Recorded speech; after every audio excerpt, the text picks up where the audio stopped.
বদরের যুদ্ধটা অনেক বড় একটা চ্যালেঞ্জের যুদ্ধ ছিল। সন্তান যদি মুসলমান হয় বাবা কাফের, আবার বাবা মুসলমান হইলে সন্তান কাফের। বাবা মুসলমান সন্তান কাফের, ভাই মুসলমান আরেক ভাই কাফের, বা চাচা মুসলমান বাতিজা কাফের, বাতিজা মুসলমান চাচা কাফের। এইভাবে করে মুসলমানদের মধ্যে একটু এলোমেলো বিরাজ করছে। একদিকে মুসলমান আরেকদিকে কাফেরদের বড় একটা যুদ্ধ শুরু হয়ে গেল। এবার কি করলো? যুদ্ধের ময়দানে সমস্ত সাহাবে কেরাম গেলেন যুদ্ধ করার জন্য গেলেন।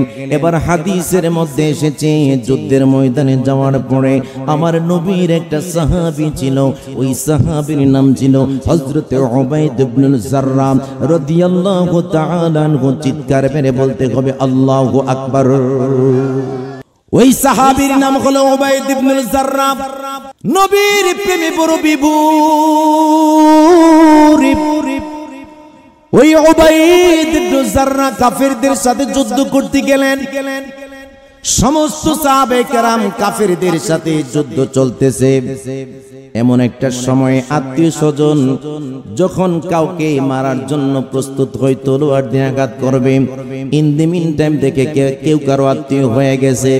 এবার উবাইদ ইবনুল জাররাহর সামনে বড় কঠিন পরীক্ষা চলছে।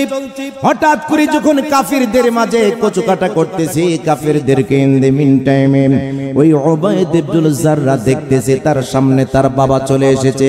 এখন আপনারা আওয়াজ দেয়া বলুন, বাবা কাফের আর সন্তান হলো মুসলমান, বাবারে মারা যাবনি। অর্ধেক মানুষ বলছে, অর্ধেক বলে নাই, আর বেশিরভাগ মানুষ নীরব হয়ে রয়েছে।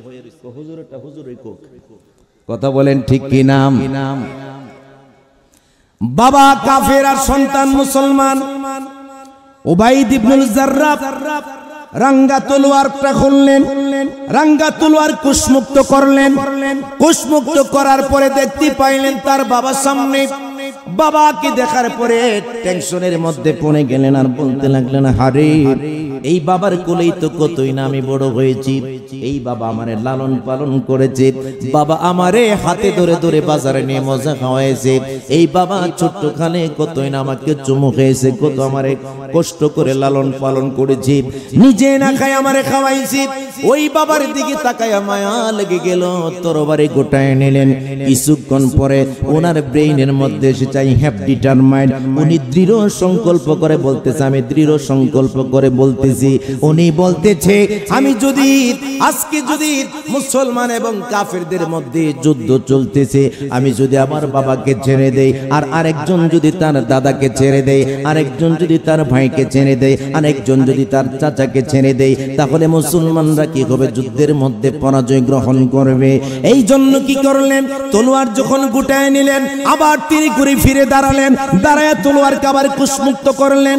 এই তলোয়ারকে কুশমুক্ত করে উনি কি করলেন? বাবার দিকে মায়া না করিয়া, বাবাকে শিরকের পূজারি মনে করিয়া, বাবাকে শিরকের পূজারি মনে করিয়া এমন জোরে তলোয়ার দিয়ে আঘাত করলেন। আঘাত করতে দেরি হয়েছে, মুহূর্তের মধ্যে ইন দি মিন টাইম বাবার মাথাটা আলাদা হয়ে পড়ে গেছে। বাবাকে অনেকবার বলা হয়েছিল, বাবা মুসলমান হয়ে যাও। বাবা বলে বেশি বুঝিও না, বাপ দাদার ধর্মের মধ্যে চুন কালি দেওয়া যাবে না। দেখেন কি কারবারটা হইতেছে। এবার কি করলেন? বাবার মস্তক গোড়ায় দিলেন। বদরের যুদ্ধের মধ্যে 14 জন মুসলমান শাহাদাত বরণ করলেন। বদরের যুদ্ধের মধ্যে বিজয় নিশান উত্থিত হলো। মারহাবা বলবেন না? আরো পিছনের বাইরে জবান খুলে বলেন মারহাবা। বদরের যুদ্ধের মধ্যে মুসলমানদের বিজয় নিশান উদ্দিত হলো। আমার নবী ডাক দেয়া বলে, সাহাবীরা রে, ও সাহাবীরা শুনো শুনো, আমি নবীর কথা শুনো। 14 জন সাহাবী যারা শাহাদাত বরণ করল, তাদেরকে সসম্মানের সহিত আলাদা জায়গার মধ্যে রাখো। দেখা গেছে সমস্ত সাহাবীদের মুখের মধ্যে হাসি, কারণ মুসলমানরা বিজয় লাভ করেছে। একটা জবান বন্ধ রাখবেন না, চিৎকার মেরে বলেন মারহাবা। সমস্ত সাহাবী কেরামের মুখের মধ্যে হাসি।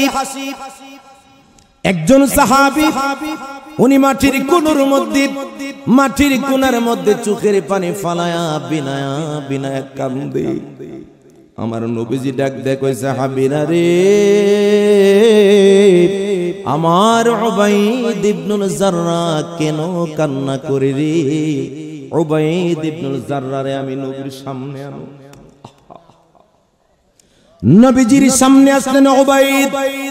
আমার নবী ডাক দেয়া বলে, উবাইদ রে কি কারণে কান্না করো? কি কারণে?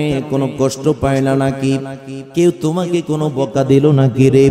তোমাকে কেউ কোনো কটু বাক্যে কথা বললো নাকি? উবাইদ ইবনে জাররা মাথা নাড়িয়ে বলে, নবী গো কোনোটাই কেউ করে নাই। আজকে কি করলাম নবী? নিজের বাবারে নিজের হাতে কতল করে দিলাম। এর চেয়ে বড় কষ্টের কারণ কি হতে পারে? জবানটা খুলে বলবেন না আল্লাহু আকবার। ইয়া রাসূলুল্লাহ, নবী আজকে নিজের বাবারে নিজের হাতে কতল করলাম। আমার নবীজি অপলক নয়নে তার দিকে তাকায় রইলেন। দুই চোখ থেকে অঝরে দাঁড়ায় পানি পড়তেছে। সাহাবায়ে কেরাম অন্যরাও কান্না করে। ডাক দেয়া বলে, উবাইদ রে, বলার পরে সুবহানাল্লাহ বললেন। ডাক দেয়া কয়, উবাইদ তুমি তো তোমার আজকে যুদ্ধের ময়দানে নিজের বাবা কাফিরকে কি করলা? হত্যা করে তুমি আজকে মুসলমানদের মধ্যে এমন একটা ইতিহাস তৈরি করে দিলা রে। তুমি তো তোমার বাবাকে হত্যা করো নাই। আল্লাহর 8টা জান্নাত তোমার জন্য ওপেন হয়ে গেছে। Islam is the complete code of life. ইসলাম একটি পূর্ণাঙ্গ জীবন ব্যবস্থা। ইসলাম কারো সাথে অন্যায়ের সাথে কোনোদিনও আপোষ করে।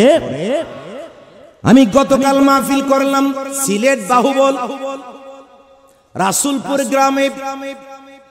রাসূলপুর গ্রামে এই কথাটা বলেছিলাম। ইসলাম কারো সাথে কোনো আপোষ করে না। ইসলাম কারো সাথে অন্যায়ের সাথে কম্প্রোমাইজ করতে শিখে নাই। আওয়াজ দেয়া বলুন ঠিক না বেঠি? কিন্তু আমরা মুসলমান এমন লেভেলের মুসলমান, 500 টাকা পাইলে এই দিকের বিচার ঘুরাইয়া ওই দিকে দেখি দেয় না। আমাদের চরিত্র ফুলের মতো পবিত্র ভাইজান। এই মানুষের জন্য পবিত্রতার ঘোষণা দেখো। এই লোকের চরিত্র ফুলের মতো পবিত্র। টাকা পাইলে বিচার এই দিক থেকে যায় ওই দিকে, আসে না নাই? আপনাদের এলাকার কথা বলি না, আমাদের ব্রাহ্মণবাড়ির কথা বলি। আছে সর্বনাশ।